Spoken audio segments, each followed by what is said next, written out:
Hey everybody, what's going on? Welcome back to the channel. In today's video, I am going to go over what I bring with myself fly fishing and what I use in certain situations and why I use them. So the first items on the list are going to be my boots and the reason why I pick them. So these are the Corker's boots. And what I really enjoy about these is I can wear them in wading situations, whether that be in actual waders or I can use them wet wading. My favorite thing about these specifically is that this little tab here, you can pull, and let's say these soles are wearing out. I can easily change these soles out to the boots to new pairs. So right now I have the rubber soles on the bottom. You can swap these out to felt soles as well, and there's also felt soles with studs in them. And I'm a very big fan of these. I've been wearing them for, gosh, I don't even know, maybe the last 3 years now, and I've never had a problem with them, and I really do enjoy these boots. The next items on the list are going to be my net and then my fly bag. So both of these are by Fish Pond, and I've been using their products for a little while now, and I'm a very big fan of them.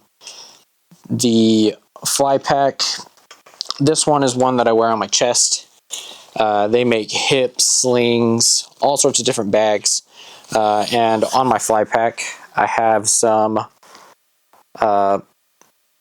Montana Fly Company forceps. I have below here a Fish Pond and Rio collaboration for all my tippet. Over here, I've got my paste and my powder for when I want to dry my dry flies and make sure they stay on the water. Here is a new product I haven't gotten around to testing yet, but is the Fish Techie Proof Ball. And from what I've heard and seen, this helps you measure your fish with length, width, and it can even predict the weight to your fish. So I do look forward to using this in the future. And then up here we got some Montana Fly Company nippers, which I'm also a very big fan of. And right here is it looks like a magnet holder, and it is. So on a couple of my fly rods, I have these magnetic holders. The brand is called Kling Fishing, and they're out of Montana. It's very useful, especially when I'm on the water, because when I'm out there and instead of having to put my fly rod between my legs or hold it in my arm while I'm doing work on it, I can just clip it on here and it'll hold it into place for me. And when I get to my fly rods, I'll show you what the rest of the product looks like, and maybe it could be something that you would be interested in. Next on the list is what do I film with and how do I improve the audio on my end. So when I first got into YouTube, I started using a GoPro Hero 13, and I was just using the mic that was stock in it. And even though the audio wasn't bad, it wasn't to the standard that I wanted it to be at. So that is when I picked up a DJI Mic 2, and I just Bluetooth both of them together. And this helps improve my audio out on the water, especially when I'm near somewhere where the rapids are moving pretty hard or there's a waterfall. It doesn't catch all that back sound. And also when it's a windy day, the wind muffler on here helps reduce that noise and really improves the audio quality of all my videos, and will be something that I continue to use going forward. And something that I just picked up and am filming on right now with you guys is a Nikon Z30. So this is something that you guys will see me use in the future to film some behind the scenes footage, my intros, outros, see what you guys don't get to see on the water through my GoPro. Next on the list is my fly rods. I never thought that I would own more than one, if I'm being honest with you guys. Now that I've been fishing more of Arizona, I've been fishing bigger ponds and even smaller creeks. So I have a different fly rod for every situation now. So we're going to start with the first fly rod that I ever bought. And honestly, it's a really good beginner combo for anybody who wants to get into fly fishing. And that is going to be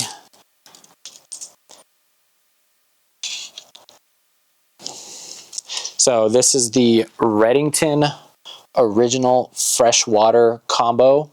It is a 9-foot 5-weight, and it comes with the Redington Crosswater Reel. Honestly, a lot of people have had their opinions about it, but to me, it works very well and it has lasted me for a very long time. And if you do remember earlier in the video when I mentioned clean fishing and how I hold on to all my fly rods while I'm out fishing and changing up the flies, this is the other part of it. So you can see right now it's holding on to a worm for me, but as you see, it's a little rubber band, and when you end up putting this near the other part that's got 2 little metal rings on it, it clings together. It is very strong. So there's no slippage or anything that's going to pull it off.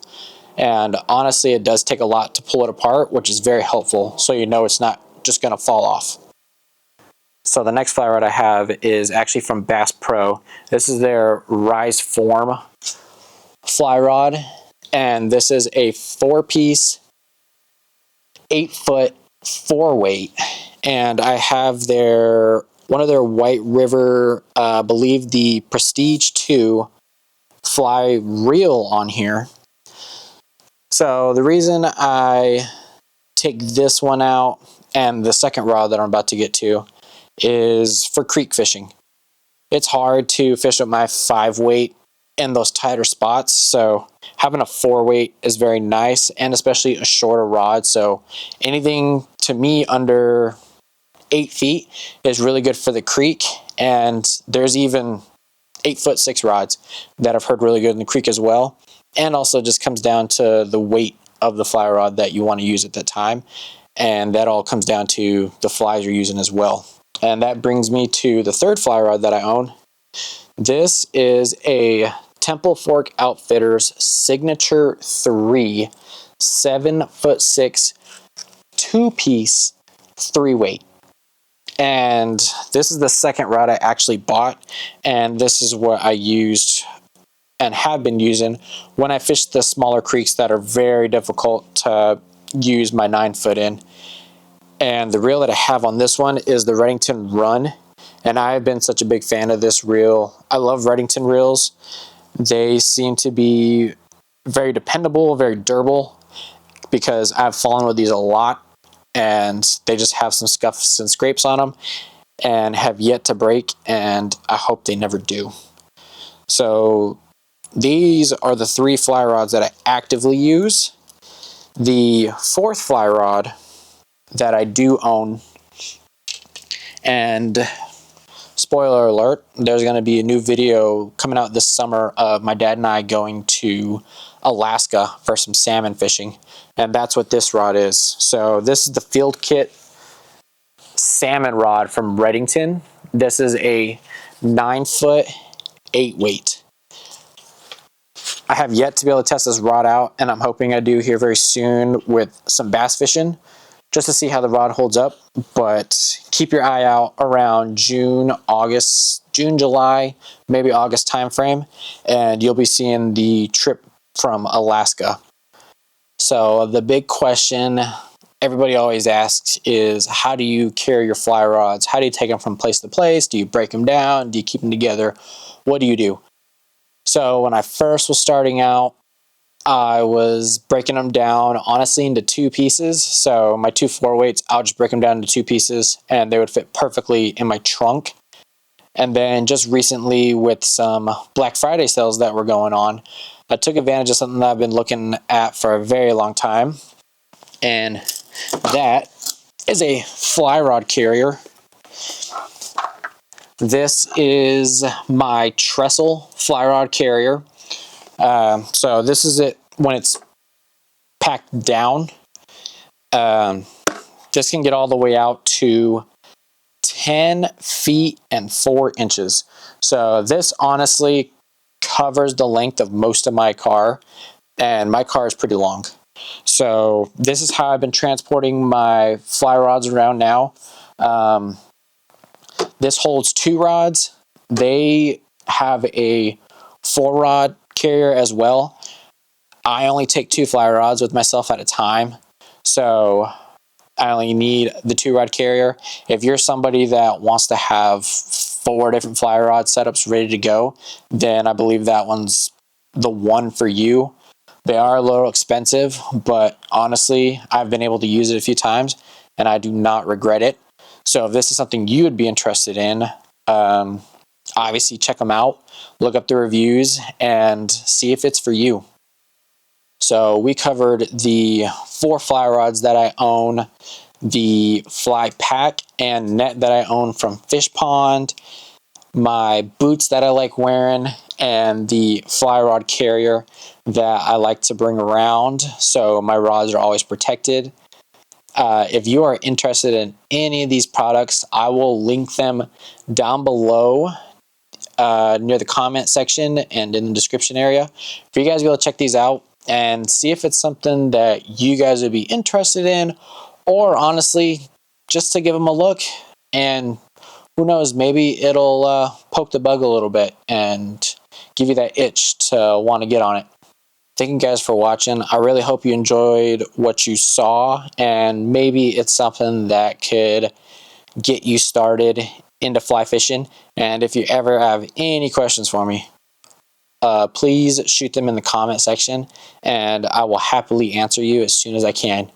And as always, if you guys enjoy what you see in this video or in my past videos, please like, comment, subscribe, and even share with your friends, as this could be something that not only you are interested in, but your friends and family as well. Thanks for watching.